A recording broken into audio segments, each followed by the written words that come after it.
Et si grâce à un escape game, vous en apprenez plus sur ce qu'est le psoriasis? Mardi 2 novembre, dans la cour d'honneur de l'hôpital Claude Hurier, Citizen Pso vous invitait à un escape game pour tout connaître de cette maladie. Mais d'abord, qu'est-ce que c'est le psoriasis et comment ça se soigne? Donc le psoriasis, c'est une maladie chronique de la peau, qui est une maladie inflammatoire et qui crée chez les patients des plaques rouges qui sont squameuses, donc qui laissent parfois des peaux mortes qui peuvent tomber, qui peuvent desquamer. C'est une maladie qui n'est pas spécialement douloureuse, qui surtout n'est pas contagieuse, qui n'est pas liée à un manque d'hygiène, qui est liée à la génétique, à des facteurs environnementaux. On utilisait beaucoup de soins locaux, donc c'est des crèmes en fait appliquées sur la peau.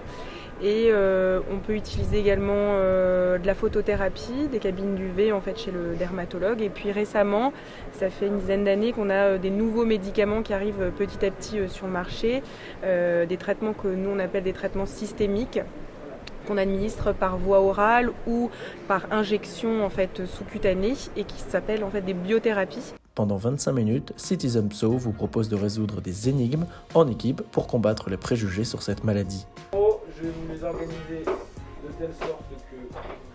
C'est pour nous d'abord un outil pédagogique sous forme d'escape game, parce qu'aujourd'hui en fait on peut apprendre beaucoup de choses sur le psoriasis, une maladie qui touche 2,4 millions de patients en France. Et en fait c'est un moyen ludique, puisqu'un escape game c'est comme une chasse au trésor un peu moderne, de trouver des indices et d'améliorer sa connaissance sur cette maladie.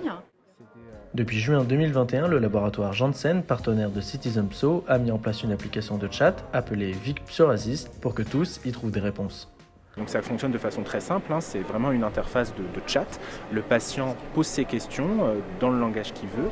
C'est une intelligence artificielle qui est derrière, donc qui va comprendre les questions du patient et derrière qui lui répond avec du contenu qui a été rédigé par un comité médical. Après avoir parcouru la France entière depuis septembre, le bus a fait sa dernière escale à Lille avant un retour prévu pour 2022.